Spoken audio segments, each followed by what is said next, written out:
नमस्कार। आज से बहुत पहले एक बहुत प्यारा गाना लिखा गया था देश हित में। मेरे देश की धरती सोना उगले उगले हीरे मोती, मेरे देश की धरती।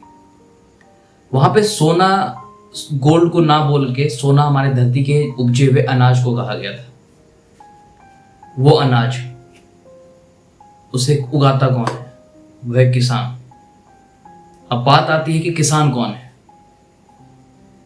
किसान वही अन्नदाता है जो ना दिखते हुए भी पूरे भारत का पालनहार है, जो पूरे भारत में आज के दौर में अगर 80 करोड़ जनता को फ्री में राशन बांटा जा रहा है, सरकार की तमाम योजनाएं जो बताई जा रही हैं जिसमें राशन सबसे मुख्य होता है, उस राशन का जो पैदा करने वाला भगवान है वो है किसान। किसान कौन है? वो किसान जो बंजर धरती को चीर के वहां से सोना पैदा करे, वो सोना जो आभूषण ना बन बन के पेट की भूख को शांत करता है, उस सोना को पैदा करता है, वो है किसान। कहते हैं बॉर्डर पे रक्षा करने के लिए हमारे सैनिक होते हैं। बहुत खूब बात है, बहुत अच्छी बात है, बहुत बड़ी बात है। हम उसका सम्मान करते हैं, हम उसकी इज्जत करते हैं। वो ना हो तो हम चैन की नींद ना सो पाए।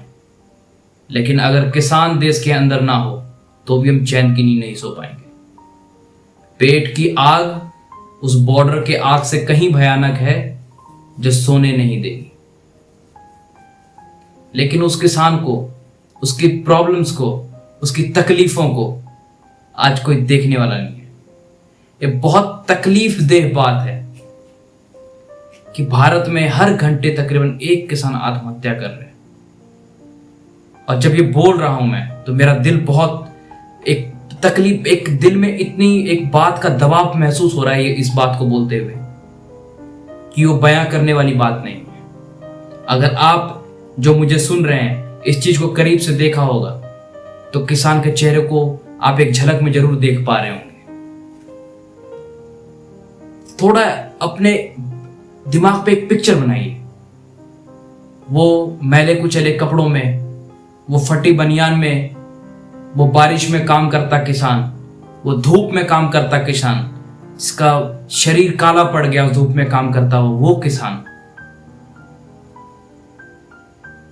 वही किसान जो बासमती राइस तो पैदा करता है लेकिन खाने के लिए नहीं, वो सिर्फ पैदा उतना कर पाता उसको बेच के वो अगला पूरा साल काट सके। खुद बासमती पैदा करने वाला बासमती नहीं खाता। इतनी दयनीय हालत है उसकी। और अगर हम कहीं अखबार की सुर्खियों पे, हम रोज अखबार पढ़ते हैं, खबरें पढ़ते हैं, एक बहुत बड़ा बुलेटिन बना होता, आज भारत ने ये अचीव कर लिया, आज भारत से ये अनाउंसमेंट हो गई, आज ऐसा हो गया, कल वैसा हो गया।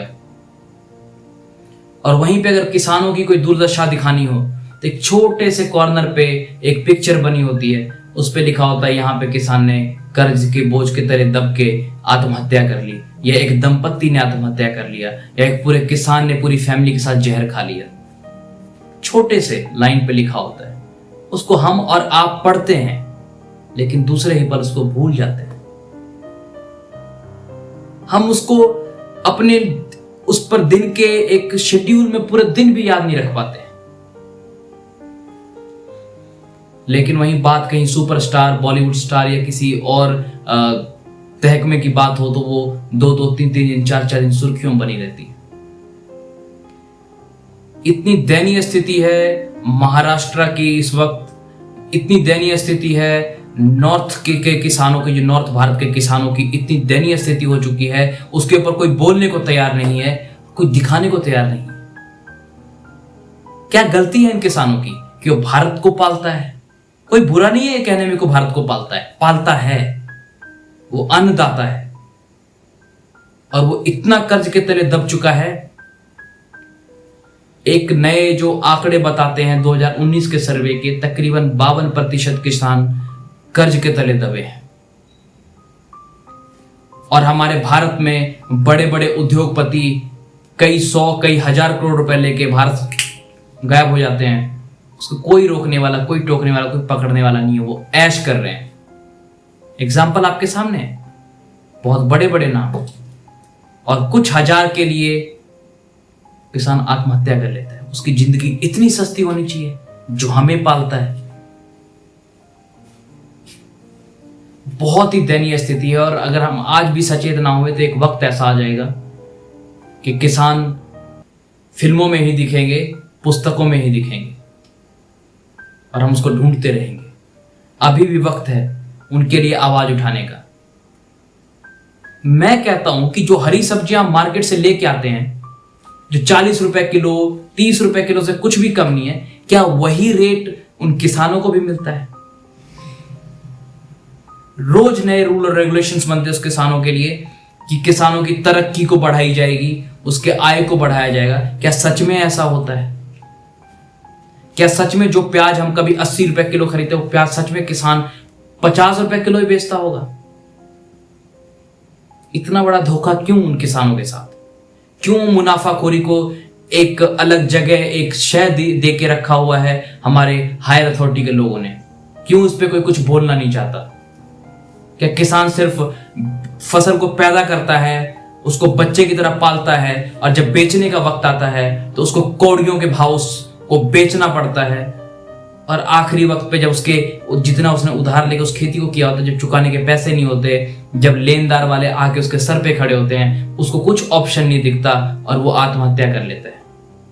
और फिर बात सुर्खियों में आती है, हम पढ़ते हैं, दूसरे पल भूल जाते हैं, सब खत्म।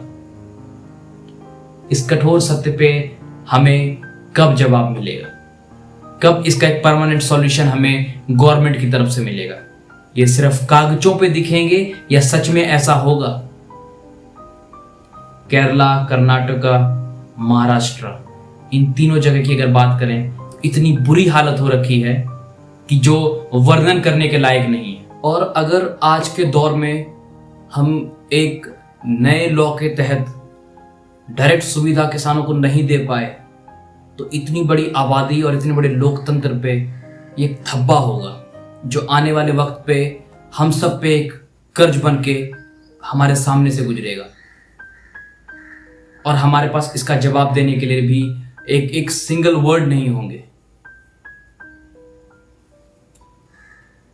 इतने बड़े बड़े शहर बन गए, इतना डेवलपमेंट हो गया, हम भारत इतने ऊंचाइयों पे पहुंच चुके हैं, हम भारतीयों की इतनी इज्जत होती है हर जगह, हर लेवल पे हम अपने आप को एक लेवल पे खड़ा मानते हैं। लेकिन जब बात हमारे डाउन लेवल फिर किसानों पे आती है तो बात सिर्फ एक पन्नों में, एक कागजों में सिमट के रह जाती है। उसको इतनी मशक्कत क्यों करनी पड़ती है? अपनी मेहनत, जो उसने मेहनत की है उसके मूल्य, उसका जो एक उपज का जो एक जो उसकी कमाई हुई मेहनत है, उसके लिए उसको कितनी मेहनत करनी पड़ती है। बाढ़ आ गया तो किसान मरता है, धूप आ गई तो किसान मरता है, सूखा रह गया तो किसान मरता है, आंधी आ गई तो किसान मरता है। हर रुत में सिर्फ किसानों को ही क्यों नुकसान हो? इसका मुआवजा जो सिर्फ कुछ कौड़ियों के भाव दिखा के हर सरकार, हर स्टेट की तरफ से अपना पल्ला झाड़ लिया जाता है, वो सिर्फ काफी नहीं है इनको एक प्रोटेक्शन देने के लिए, इनको संभालने के लिए, इनको संवारने के लिए। ये भी हमारे देश के हैं, हमारे देश को चलाते हैं, हमारी अर्थव्यवस्था को मजबूत करते हैं। ये मजबूत होंगे तभी हम मजबूत होंगे। और जो एक नारा दिया गया था जय जवान जय किसान का, वो नारा तभी फिट बैठता है, उस नारे को बोलने के हम तभी हकदार हैं जब ये हमारे निचले लेवल पे, जमीनी लेवल पे ये चीज हमारे सामने सच में बन के आएगी, ना कि सिर्फ कागजों में, बातों में सिमट के रह जाए। किसानों को उनका मूल्य मिलना चाहिए। अगर वो मूल्य या फिर किसी त्रासदी के दौर से गुजर के उनको नुकसान होता है तो डायरेक्ट फंड, डायरेक्ट जो एक हेल्प होता है वो सरकार की तरफ से मिलना चाहिए। ऐसा एक रूल रेगुलेशन होना चाहिए। और अगर किसान किसी चीज को फेस कर रहा है, उस चीज से गुजर रहा है, तो ऐसा दौर नहीं आने देना चाहिए कि वो आत्महत्या कर ले। और उनके कर्ज कोई करोड़ों में नहीं होता कि माफ नहीं किया जा सके, या उनको इस चीज के लिए भी बगावत करनी पड़े जो आंदोलन अभी चल रहा है 20 जुलाई से। और 20 जुलाई से आंदोलन तो चल रहा है, लेकिन उसमें भी देखिए हमारे अन्नदाता को, आधे लोगों को तो खबर ही नहीं कि आंदोलन चल रहा है, क्योंकि न्यूज चैनल्स जिनके लिए मैंने पीछे भी एक वीडियो बनाई थी, उनके कान पे जू नहीं रही थी कि इस चीज को आगे लेके एक हकीकत लेवल तक लेके जाया जाए और इसको उस अथॉरिटी के पास ले जाके, जो इनकी ताकत है मीडिया की, उस ताकत के साथ इनको सपोर्ट किया जाए। हम हर एक देशवासी का यह कर्तव्य बनता है कि किसानों को लेकर आवाज उठानी ही पड़ेगी अगर हमें देश संवारना है, अपने देश को खुश रखना है, एक मजबूती के साथ लेकर आगे चलना है। मैं उम्मीद करता हूं कि आप सब मेरी बात से सहमत होंगे और इस चीज को लेके जो भी किसान अगर किसी प्रॉब्लम से गुजर रहा है, फेस कर रहा है, आप उसकी रिस्पेक्ट करेंगे और उनकी हेल्प करने के लिए प्रतिबद्ध होंगे। ये मेरी दिली दरखास्त है आपसे, एक विनती समझ लीजिए मेरी। धन्यवाद। मुझे सुनने के लिए आपका बहुत बहुत शुक्रिया। धन्यवाद सबका। अगर बात दिल से आपके दिमाग तक लगी हो तो इसको लाइक जरूर करें, सब्सक्राइब करें, जितना हो सके इसको शेयर करें। इससे मेरा मनोबल बढ़ेगा और मैं और भी अच्छी बातें और भी सच्चाई आपके सामने लेके आ सकूँ।